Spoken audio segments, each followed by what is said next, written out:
धाराशिव जिल्ह्यात अतिवृष्टी आणि ढगफुटीमुळे शेतकऱ्यांचं मोठं नुकसान झालंय। या नुकसानीची पाहणी करण्यासाठी जलसंपदा मंत्री गिरीश महाजन यांनी भूम तालुक्याचा दौरा केला। मात्र नुकसानग्रस्त शेतकऱ्यांची प्रत्यक्ष भेट न घेताच हा दौरा आटोपल्यानं हा दौरा केवळ औपचारिकता असल्याचा आरोप नागरिकांनी केलाय। शहरातील आणि तालुका परिसरात झालेली अतिवृष्टीचा पाहणी दौरा करण्यासाठी काल मध्यरात्री अचानकपणे आपले महाराष्ट्र राज्याचे जलसंपदा मंत्री यांनी एक परिपत्रक काढून जिल्हाधिकारी दीपू कुमार पुजारी यांना सध्या दौऱ्यासंदर्भात कळविले असताना आज ते भूम या ठिकाणी आले होते। परंतु आज त्यांनी भूम या ठिकाणी दौरा केला असताना फक्त काल मध्यरात्रीच जलसंपदा मंत्री गिरीश महाजन यांच्या दौऱ्याबाबत जिल्हाधिकारी कार्यालयाला तातडीचे परिपत्रक मिळाले। त्यानुसार आज पहाटेच त्यांनी भूम येथील शासकीय विश्रामगृहात अधिकारी, पदाधिकारी आणि कार्यकर्त्यांसोबत चर्चा केली। त्यानंतर त्यांनी चिंचपूर येथील नदीवरील पुलाची पाहणी करून पत्रकार परिषद घेतली। यावेळी उपस्थित असलेल्या शेतकऱ्यांनी थेट मंत्र्यांकडे धाव घेत आमचं मोठं नुकसान झालंय, आमच्या शिवारात येऊन पाहणी करा असा आग्रह धरला। मात्र पुढील दौऱ्याचं कारण देत महाजन यांनी शेतकऱ्यांची भेट न घेताच परत जाण्याचा निर्णय घेतला। त्यामुळे शेतकऱ्यांमध्ये आणि नागरिकांमध्ये तीव्र नाराजी पसरली आहे। यावेळी मंत्री गिरीश महाजन म्हणाले, नुकसान मोठं झालंय, शासन शेतकऱ्यांच्या पाठीशी खंबीरपणे उभे आहे। मुख्यमंत्री देवेंद्र फडणवीस यांनी मराठवाडा दुष्काळमुक्त करण्याचा संकल्प केलाय। मोठा खर्च झाला तरी शेतकऱ्यांना मदत केली जाईल, तुम्ही काळजी करू नका। या दौऱ्यात आमदार राणा जगजितसिंह पाटील, जिल्हाध्यक्ष दत्ताभाऊ कुलकर्णी, राज्य समन्वयक बाळासाहेब क्षीरसागर, जिल्हाधिकारी कीर्तिकिरण पुजार, तहसीलदार जयवंतराव पाटील, कृषी जिल्हाधिकारी महादेव आसलकर, जिल्हा माहिती अधिकारी विवेक खडसे, तालुका कृषी अधिकारी अतुल ढवळे आणि विविध विभागांचे अधिकारी उपस्थित होते। ही सगळी परिस्थिती भूतपूर्व भविष्य झाली, आपणही पाहिलंय। काय याच्यातून आपल्या निदर्शनास प्रामुख्याने आलेला आहे? मला वाटतं शब्दामध्ये सुद्धा सांगता येणार नाही की वाईट परिस्थिती आज अतिवृष्टीमुळे, पावसामुळे या ठिकाणी झालेली आहे। नदीचे प्रवाह बदलून गेलेत आणि ते असे किलोमीटरभर बदलून गेलेले आहेत। त्यामुळे सगळ्या जमिनी या वाहून गेलेल्या आहेत। शेतजमिनीमध्ये कुठे कुठे तर माती शिल्लक राहिली, दगडच दिसतोय। आता आपण इथे बघितलं तर नुसती चुनखडी खडीच दिसते आणि पिके वाहून गेले। आपण इथे बघतोय तर द्राक्षाचा मळा पूर्ण वाहून गेला आहे, फळबागा वाहून गेलेल्या आहेत, पिकं तर काही विचारायलाच नको। आणि अतिशय वाईट परिस्थिती, अनेक गावांना पाण्याचा वेढा पडला, त्या ठिकाणी सुद्धा घरामध्ये पाणी गेलंय।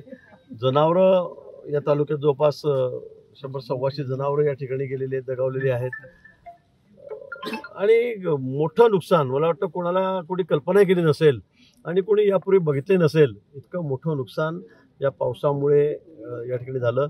अगदी महिन्याभराचा पाऊस, 2 महिन्याचा पाऊस 2-2 तासात पडला, ढगफुटीसारखे प्रकार झालेत आणि त्यामुळे मग सगळं अस्ताव्यस्त या ठिकाणी झालेलं आहे। पण शासनाच्या वतीने पुन्हा सांगू इच्छितो की सरकार शेतकऱ्यांना वाऱ्यावर सोडणार नाही। ज्यांची घरं बुडालेली आहेत, ज्यांचं नुकसान झालंय, त्यांना तात्काळ आम्ही मदत देऊ।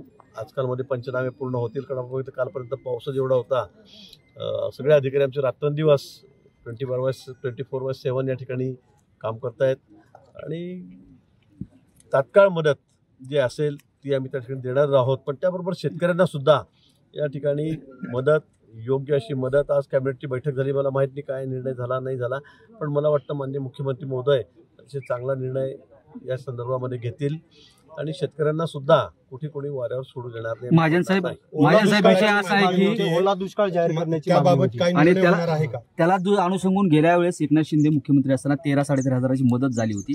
तशा पद्धतीची मदत ओला दुष्काळ सरकार यावरती नेमका कसा तोडगा काढणार आहे? नाही, मला वाटतं ते अधिकार मला नाहीत, आपल्याला कल्पना आहे। हा कॅबिनेटचा निर्णय आहे, माननीय मुख्यमंत्री महोदय, 2 उपमुख्यमंत्री महोदय ते याबाबत ठरवतील। पण निश्चित नुकसान खूप मोठं आहे याची जाणीव मी काल परवापासून माननीय मुख्यमंत्री महोदयांशी बोलतोय। मी दौऱ्यावरच आहे, बीडला काल रात्रीपासून होतो, आज सकाळी होतो, काल जळगावला सुद्धा होतो आणि आज इथे आलेलो पुढे सोलापूरला जातोय। पण मला असं वाटतं या बाबतीमध्ये माननीय मुख्यमंत्री महोदयांशी मी सगळी चर्चा केलेली आहे।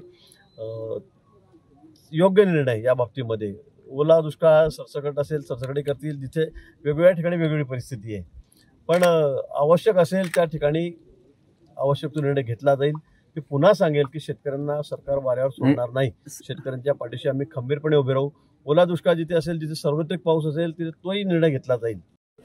हेक्टरची मर्यादा ती जास्त होती आणि निवडणुकीनंतर ती कमी झाली, आता ती वाढणार आहे का त्याबद्दल आपण या बाबतीमध्ये खरं चांगला निर्णय होईल मला अशी अपेक्षा आहे, कारण नुकसान खूप मोठं आहे यावेळेला. शेतकरी अतिशय म्हणजे वाईट परिस्थिती आहे, म्हणजे शब्दाच्या पलीकडे, शब्दातही सांगता येणार नाही त्याच्या पलीकडची परिस्थिती शेतकऱ्यांची या ठिकाणी आहे. म्हणून सरकार योग्य तो निर्णय त्या बाबतीमध्ये घेईल, माननीय मुख्यमंत्री योग्य तो निर्णय त्या बाबतीमध्ये घेईल. सर, सकारात्मकता ही एक अपेक्षित आहे की आपण पण पाहणी केली आणि आपण थोडं बोलण्यासाठी प्रसिद्ध आहात. काय नेमकं आपल्याला काय वाटतं, किती पण मदत मिळावी असं वाटतं? नाही, असं माझ्या वाटण्यावर नाहीये, मला तो अधिकार नाही. मी गोड गोड बोलतो वगैरे तुम्ही म्हणताय, मला कळलं नाही तुमचा म्हणणे काय अर्थ आहे म्हणण्याचा. पण मी पुन्हा सांगेल की शेतकरी खूप अडचणीत आहे, मोठ्या प्रमाणात अडचणीत आहे. म्हणजे अशी परिस्थिती कधी आली नसेल शेतकऱ्यांना आतापर्यंत, इतकी वाईट परिस्थिती आज या ठिकाणी आलेली आहे.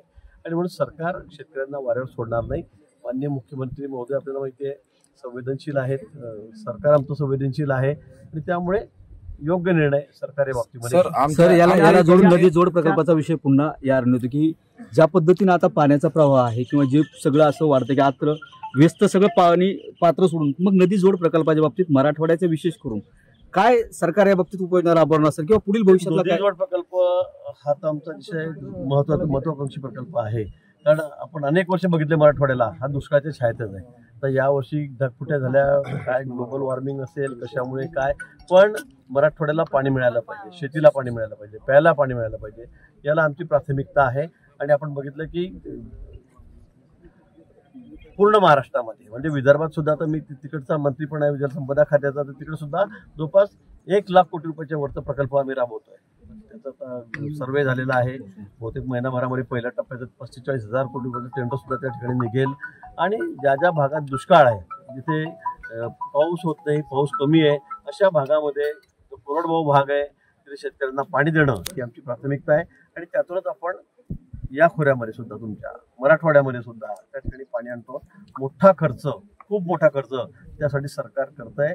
पण काही करून मराठवाड्यातला दुष्काळ हटवायचा हे माननीय देवेंद्रजींनी सांगितलेलं आहे. केंद्र सरकारची आमची भूमिका आहे, माननीय मोदीजींची भूमिका आहे आणि त्या दृष्टीने आम्ही कामाला लागलेलो आहोत. अगदी थोड्या काळातच, थोड्या वर्षामध्येच याचा परिणाम आपल्याला बघायला मिळेल. मंत्री महोदय येणार होते, ते आले नाही आल्यामुळे वाईट वाटायला लागलं. त्याच्यामुळे आम्ही जगण्यात राहिलेलं माहिती. प्रतिनिधी गौशेख, NTV न्यूज मराठी, भूम, धाराशिव.